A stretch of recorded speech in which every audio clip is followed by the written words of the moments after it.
Oi pessoal, aqui é o professor Luan, professor da Isaac Newton, professor de língua portuguesa. Está para a primeira aula aqui da primeira videoaula sobre língua portuguesa. Qual é o conteúdo? Conteúdo de figuras de linguagem, certo? Mas para a gente chegar nesse conteúdo, a gente tem que fazer uma breve introdução sobre os sentidos de denotação e conotação, fazer essa diferença, certo? Então vamos lá.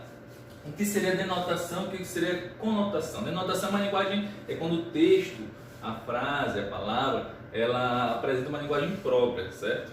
A palavra em seu sentido literal, a palavra em sua significação restrita. A palavra no seu sentido dicionário, vamos dizer assim. Denotação é a palavra quando está no sentido de dicionário, certo? A palavra quando apresenta uma linguagem exata, uma linguagem precisa. E conotação, o que é a conotação? Conotação é uma palavra com a significação ampla, certo? Com o texto, a frase, a oração, o enunciado apresenta uma palavra com uma significação ampla, né? Além do que aquilo que ela mostra, né? Criada pelo contexto, ou seja, como eu disse para vocês nas outras aulas, na língua portuguesa tudo depende do contexto, certo? A denotação é quando a palavra está no seu sentido, está apresentando sentidos, né? Sentidos que carregam valores sociais, valores afetivos. Uma linguagem expressiva, rica em sentido e rica em significação, certo? E para a gente chegar em figura de linguagem, a gente tem que ter o conceito de conotação, certo? Já sabendo o conceito de conotação, a gente chega nas figuras de linguagem. O que são as figuras de linguagem, certo? São expressões, são formas de se expressar, de dizer, de repassar um pensamento, uma ideia, certo? Então, bora lá. As figuras de linguagem apresentam 4 tipos. Quais são esses 4 tipos? Vamos de pouquinho em pouquinho, certo? Primeiro tipo de figura de linguagem, figura de som, certo? Que apresentam 4 figuras.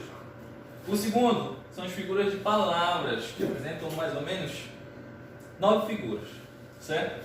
As figuras de construção, que apresentam também 9, e as figuras de pensamento, que logo a gente vai ver que são 8, certo? Então vamos lá. A primeira, as figuras de som, elas são 4. Quais são essas 4? São aliteração, assonância, onomatopeia e mais uma que daqui a pouco a gente vai ver, certo?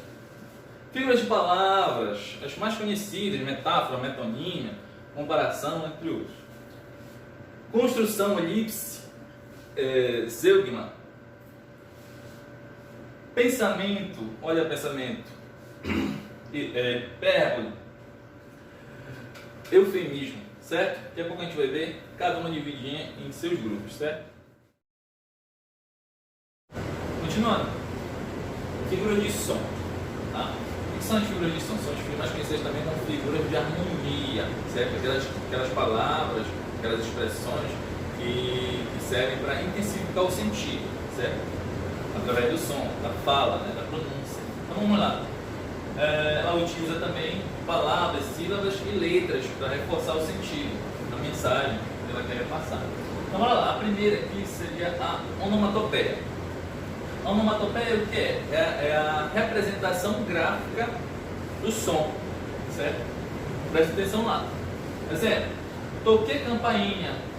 Qual o barulho que a campainha faz? Ding-dong, certo? Então, o que seria essa palavra ding-dong, essa expressão do som, sabe? Escrita, né? A parte gráfica do som é a onomatopeia. E esperei. Repetindo, toquei campainha, ding-dong e esperei, certo? Essa é o exemplo da onomatopeia. Outros exemplos aqui daquele instrumento musical. O próprio nome daquele instrumento é uma onomatopeia. O nome dele é uma onomatopeia, certo? O reco-reco, mais conhecido. Também, como exemplo, aquela música, aquela parte daquela música, que trecho, aquela música que vocês gostam também, aquela do carnaval, pegar a metralhadora, essa também, da metralhadora, a representação gráfica, esse som é uma onomatopeia, certo? Agora tá lá. A segunda é a literação. A literação, o que seria a literação? A literação é a questão da repetição de consoantes, certo?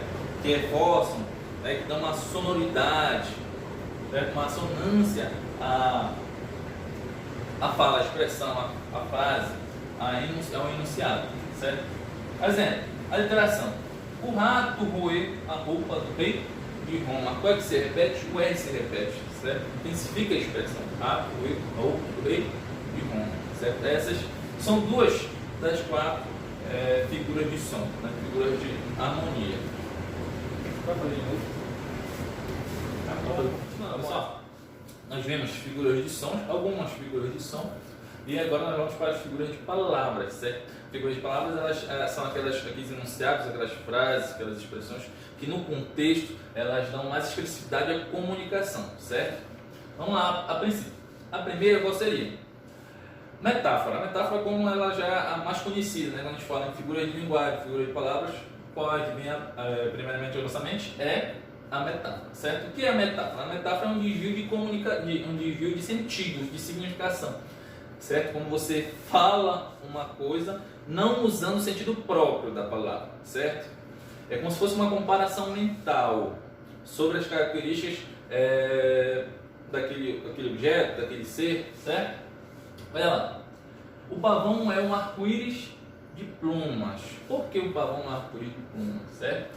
Porque ele faz essa comparação mental por causa das características do pavão, né? O pavão, quando ele abre as plumas dele, ele parece um arco-íris, certo? Bora lá.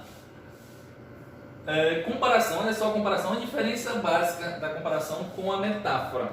A comparação ela apresenta um nexo comparativo, certo? Uma palavrinha que mostra já de cara que ela é uma comparação. Olha lá, quais seriam essas palavras? Como, tal qual, igual a, entre outras, certo? Exemplo, o século é como a luz. Olha lá, o como, um como já indica a diferença dessa frase para essa aqui, para com essa. A diferença entre metáfora e comparação. Olha lá, o como, o nexo comparativo, ele já mostra, indica que essa frase aqui não é uma metáfora, mas sim uma comparação, certo? Metonímia, vamos lá para a metonímia. Metonímia já é um pouco mais complicado, poucos lembram, certo? Mas tem vários exemplos sobre, a gente usa da metonímia praticamente todos os dias, certo? Bora lá então, metonímia. O que seria metonímia? É uma troca por aproximação e ou substituição de uma palavra para com a outra, certo?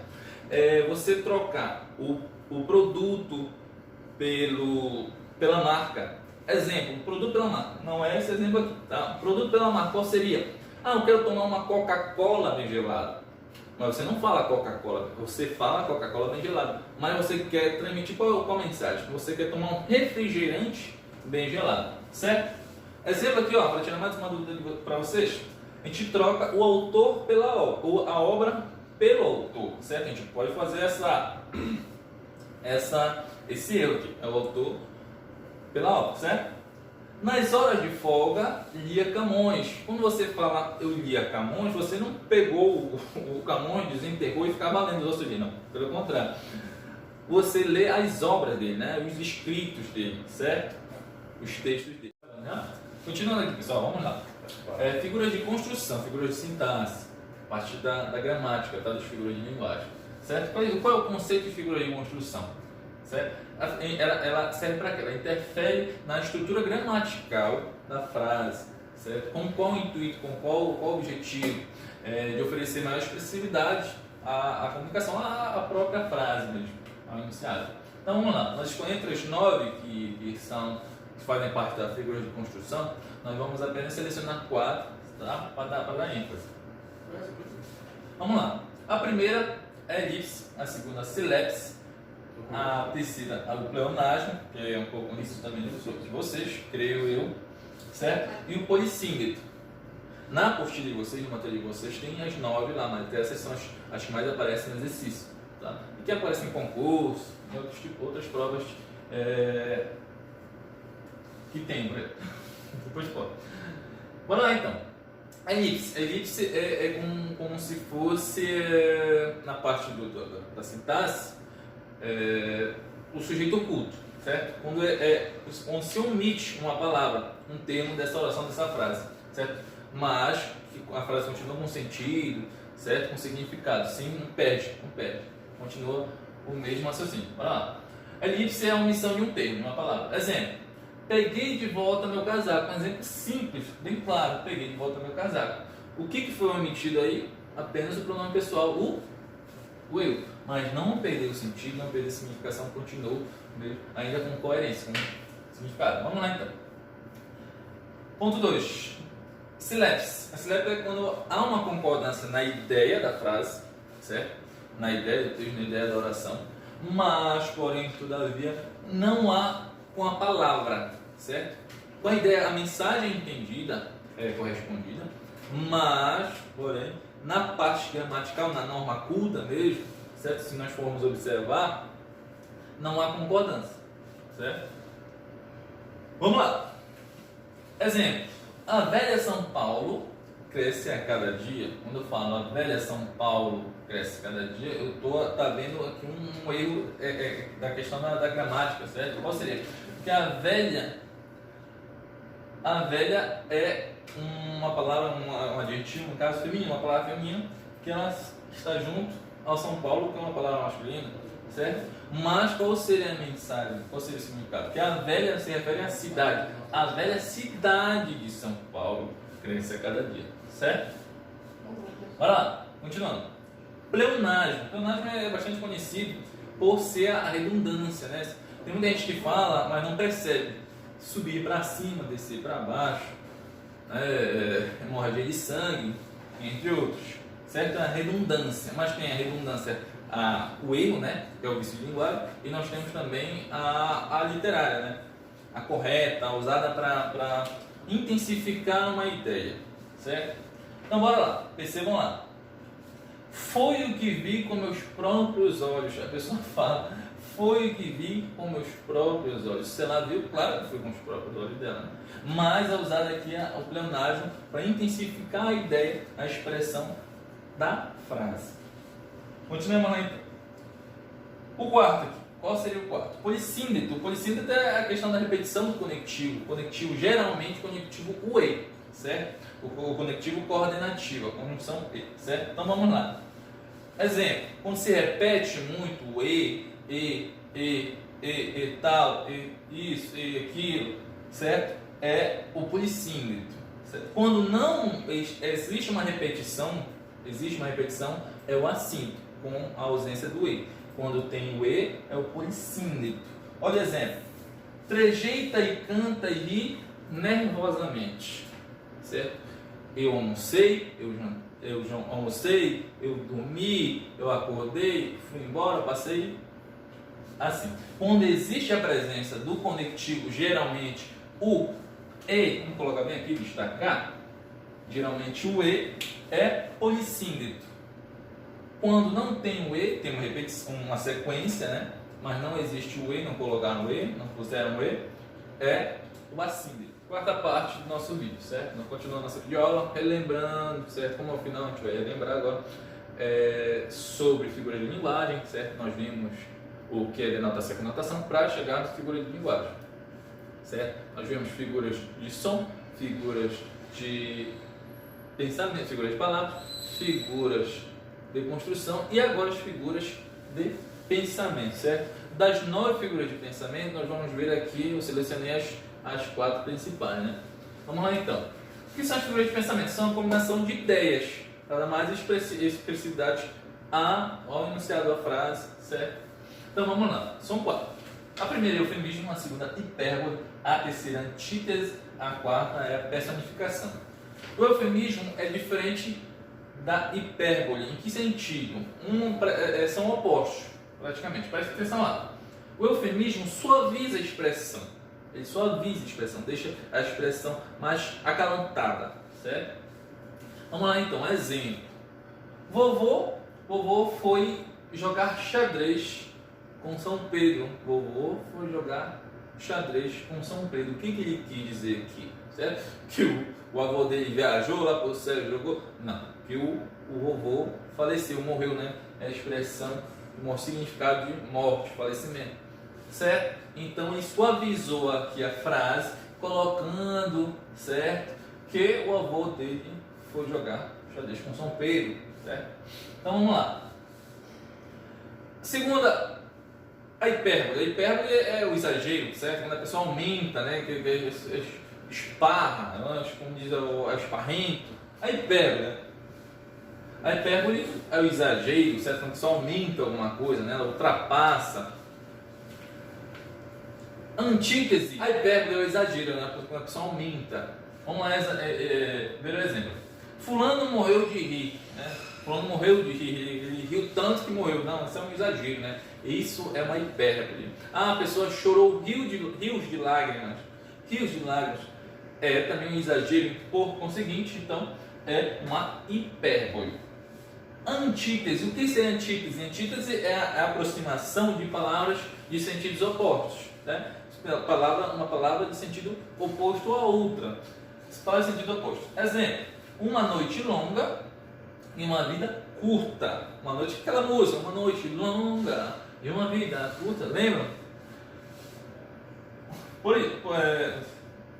Aquela música, certo? Então bora lá, olha lá. Uma noite longa. Então vamos lá. Uma noite longa e uma vida curta e longa. Palavras em sentidos opostos, certo? Que estão próximas uma à outra, certo? Então, por isso a frase apresenta a figura de pensamento antítese. E por último, a personificação. Personificação é uma das mais fáceis, certo? Também chamada de prosopopeia, também conhecida como prosopopeia. Vamos lá, o que seria, né? As sementes despertam, dando um gemido. As sementes despertam, dando um gemido profundo, certo? A prosopopeia, ou personificação, é quando você dá características humanas, certo? A seres animados ou a animais, certo? Características humanas, dá vida àquilo que não tem, certo? Exemplo novo: as sementes despertam, as sementes elas não despertam, certo? Dando um gemido, elas também não gemem, certo? Então, na frase desse texto, nessa oração, apresenta-se uma prosopopeia, porque estão dando características humanas a um ser, a algo inanimado. Muito obrigado, pessoal. Essa foi a primeira videoaula da gente, aqui, diretamente da Isaac Newton, tá? Bom exercício, boa leitura, muito obrigado.